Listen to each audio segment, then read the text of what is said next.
અમરેલી લોકસભા ચૂંટણીમાં કોંગ્રેસ દ્વારા કરાતા પ્રચારનો વિરોધ જયસિંહપરાના શિવાજી ચોકમાં વિરોધ કર્યો। મહિલાઓને મહેનતાણું આપી કોંગ્રેસના ઉમેદવારના ટેમ્પલેટ વિતરણનો થયો વિરોધ। મહિલાઓ જેનીબેન ઠુમ્મર કે વીરજીભાઈ ઠુમ્મર ન ઓળખતા હોય તેવો વિડીયો વાયરલ થતાં રાજકારણ ગરમાયું। ગુજરાતમાં લોકસભા ચૂંટણીને હવે ગણતરીના દિવસો બાકી રહ્યા છે, ત્યારે અમરેલી લોકસભા ચૂંટણીમાં કોંગ્રેસના ઉમેદવારના પ્રચારનો વિરોધ કરવા આવ્યો। અમરેલીના જયસિંહપરા શિવાજી ચોક વિસ્તારમાં કોંગ્રેસની પત્રિકાનો વિરોધ કરવા આવ્યો, જેમાં કોંગ્રેસ દ્વારા મહિલાઓને ટેમ્પલેટ વિતરણ કરવા મહેનતાણું આપી કોંગ્રેસના ટેમ્પલેટ વિતરણ કરતા હોવાનો કર્યો મહિલાઓએ સ્વીકાર, તો બીજી બાજુ મહિલાઓ કોંગ્રેસના ઉમેદવાર જેનીબેન ઠુમ્મર કે પૂર્વ સાંસદ વીરજીભાઈ ઠુમ્મરને પણ ઓળખતા નથી તેવો વિડીયો વાયરલ થતાં રાજકારણ ગરમાયું। કોંગ્રેસ પક્ષ દ્વારા પત્રિકા વિતરણ કરતી મહિલાઓનું નિવેદન મોબાઈલ કેમેરામાં કેદ કર્યા। ભાજપ દ્વારા કોંગ્રેસના થતા પ્રચાર પ્રસારમાં અવરોધ ઊભું કરતું હોવાનો કોંગ્રેસનો આક્ષેપ કર્યો। કોંગ્રેસ અને ભાજપના કાર્યકર્તાઓ આવ્યા આમને સામને।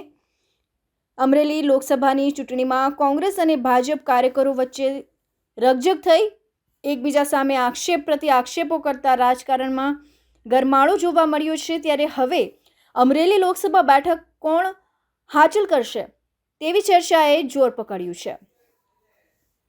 ભાવેશ વાઘેલા સાથે અશોક મણવર, તન્ના સમાચાર, અમરેલી। અર્જુનભાઈ સોસા, પૂર્વ જિલ્લા કોંગ્રેસ પ્રમુખ। અત્યારે હાલમાં જે ચૂંટણી લોકસભાની ચાલી રહી છે, અમારા કોંગ્રેસના લાડીલા ઉમેદવાર અને અમરેલીની દીકરી જેનીબેન ઠુમ્મર દરેક જગ્યાએ આખા લોકસભા વિસ્તારમાં દીકરીને આશીર્વાદ આપે છે, લોકો એની જીતના વધામણા કરે છે। ત્યારે અમે શિવાજી ચોકમાં જે કોંગ્રેસના વખતમાં રચિત થયેલો ત્યાં ઊભા છે। આજે અમારી બહેનો પત્રિકા વેચવા અને પ્રચારનું કાર્ય કરી રહી હતી, એવામાં અહીંના થોડાક ભાજપના એવા તત્વો દ્વારા એમને રોકવામાં આવ્યા। અમને હારથી બોખડાયેલા અને હારથી હતાશ થયેલા લોકો અમારા પ્રચાર કાર્યને પણ અટકાવી રહ્યા છે અને લોકશાહીના આ પર્વમાં પોતે કલંકિત કામ કરી રહ્યા છે। એ બદલ એમને સદબુદ્ધિ આપે। અમે સૌ પણ અમે કહીએ છીએ કે ભાજપના મિત્રો જ્યાં પણ પ્રચાર કરવા જાય, કોંગ્રેસના કોઈ પણ આગેવાનો કે કાર્યકરો એને રોકતા નથી। એટલે અમારું અહીંયા જયસિંહપરામાં અમારી બહેનો સાથે જે વર્તન થયું એ ઘણું દુઃખદાયક છે અને ભાજપના આગેવાનો આ માટે પોતાની દ્રષ્ટિ દાખવે અને સંભાવથી આપણે ચૂંટણી લડીએ એવી શુભકામના અને એવી એક અપીલ કરી અને મારું વક્તવ્ય પૂરું કરું। આજે બનાવ બન્યો છે સાહેબ, એ અનુસંધાને આપ શું કાર્યવાહી કરવાના છો? અમે કોઈ કાર્યવાહી કરવાની નથી। એમને જેને આ પ્રવૃત્તિ કરી છે એને ભગવાન સદબુદ્ધિ આપે અને બધા જ લોકોને પોતાના અધિકારોનું પાલન કરવા અને અધિકારો મેળવવાની છૂટ આપે। કોઈને અધિકારો ઉપર આપણે તરાપ ના મારીએ એવી વિનંતી છે। જી સંદીપભાઈ, આજે જે બનાવ બન્યો જયસિંહપરા શિવાજી ચોક વિશે આપ એની માહિતી આપશો? જય શ્રી રામ।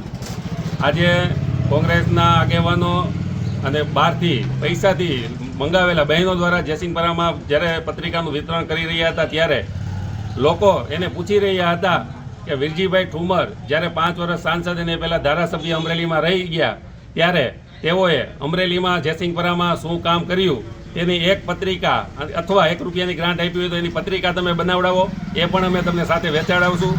એ સિવાય જ્યારે વીરજીભાઈ કિસાન વિકાસ ટ્રસ્ટના નામે જયસિંહપરાના ખેડૂતોના સાતીડાના પૈસા લઈને અને જયસિંહપરાના ખેડૂતોને એક પણ હાથી કાંઈ આપ્યું નથી, જેનું પણ જો જેણે આપ્યું હોય જયસિંહપરામાં એક પણ ખેડૂતને તો એનું પણ લેખિત લેતા આવે। એ સિવાયના જો એ કહેતા હોય કે અમને આવી રીતે ગાળો દીધી, આ દીધી, એવી કોઈ બનાવ બન્યો નથી।